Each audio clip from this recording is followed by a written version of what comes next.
Novena eya Yezu Kabaka. Novena eno tenaku zammwe ezankalakalira ekyuka okusinziira ku kalenda eya Ecclesia. Eno novena ereeta eddembe mu kukkiriza kw'omuntu, esobola okusomebwa obudde bwonna, naye buli mwaka esomebwa mu kwetegekera okukuza olunaku lwa Yezu Kabaka.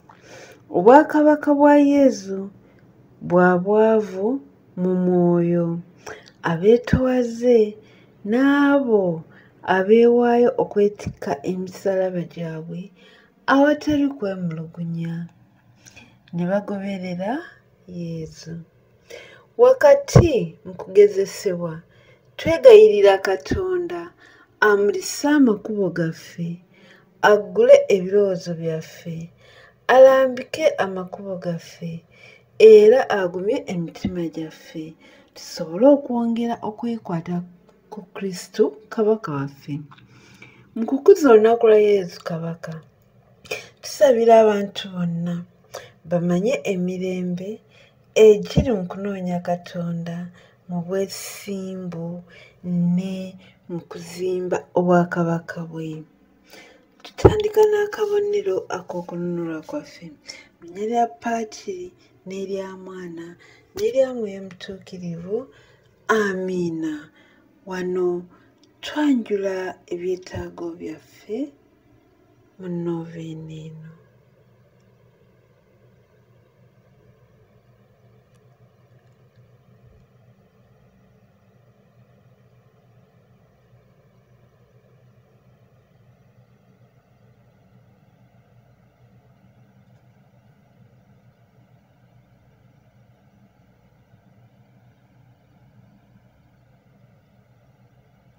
Essaala eri Yezu Kabaka.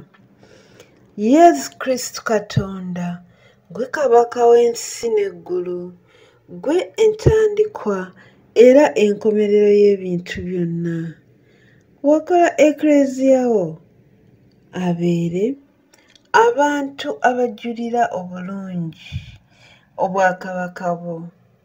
Ku lwa Mwoyo Mutuukirivu otutabaganya n'otufuula omuntu omu, nga otuyita tubeere abooluganda ab'amaka agamu aga Katonda.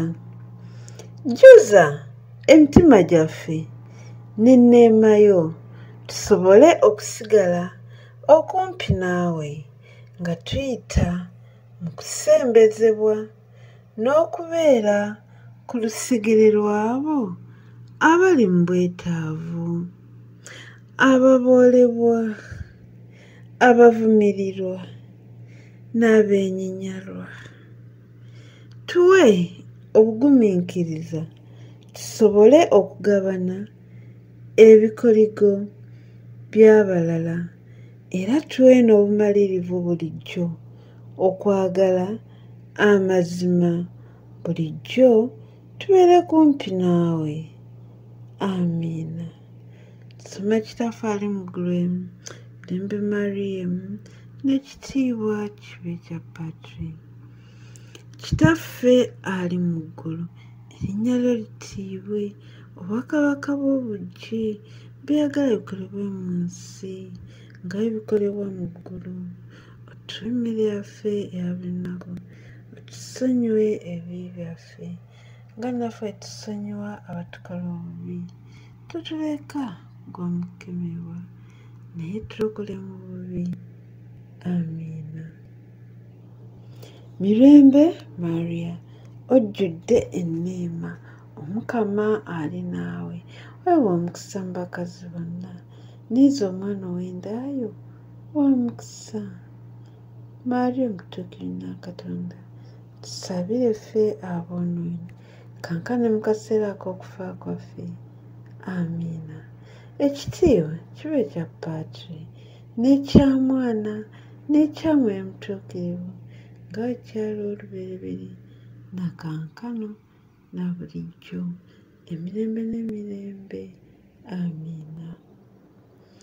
Erinnya lya Patiri n'erya Mwana n'erya Mwoyo Mutuukirivu.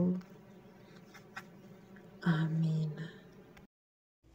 Owooluganda, weebale okwekuumira ku mukutu Mary Victor Catholic Collections YouTube channel. Kindly subscribe. Osabibwa n'obuwombeefu okunyiga ekide osobozese omukutu guno okubeera nti ate guleetayo essaala endala.